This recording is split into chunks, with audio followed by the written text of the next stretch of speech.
కుమారి సుశీల సుందరమ్మ గారి కోడలై 6 నెలలైంది. ఆ ఇంట్లో అడుగుపెట్టిన 2వ రోజు. ఇల్లుడుస్తుండగా బెడ్రూంలోంచి శేఖరం ఎందుకో పిలిస్తే "ఆ వస్తున్నా" అంటూ చీపురు కింద పడేసి లోపలికెళ్తుంటే ఆ చీపురు కాలికి తగిలింది. "అయ్యో, చీపురు కాలుతో తంతావా? చేటా చీపురు తన్నకూడదని తెలీదు? ఇది కూడా చెప్పలేదు మీ అమ్మ నీకు?" అంది సుందరమ్మ. ఆ చీపురు పక్కకి పెట్టి లోపలికెళ్తూ ఆ విషయం అంతటితో మరిచిపోయింది సుశీల.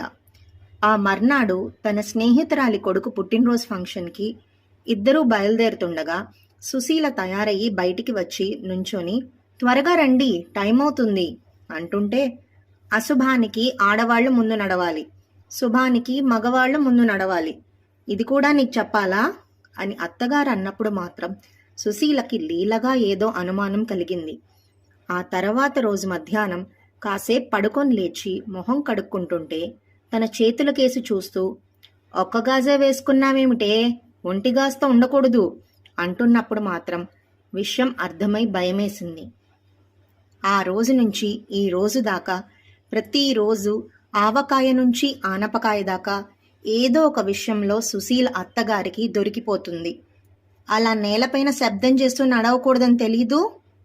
చూపుడు వేలుతో బొట్టు పెట్టుకోకూడదని కూడా చెప్పాలా? అయ్యో రామా, ఖాళీ కంచంలో అన్నం పెడతావా? అష్టమి నాడు కొబ్బరికాయ తింటే అరిష్టమే తల్లి, అలా కాలు మీద కాలు రుద్దుతూ కడక్కూడదు. సుందరమ్మ గారి శాస్త్రోక్తులు సుశీలకే పరిమితం కాలేదు.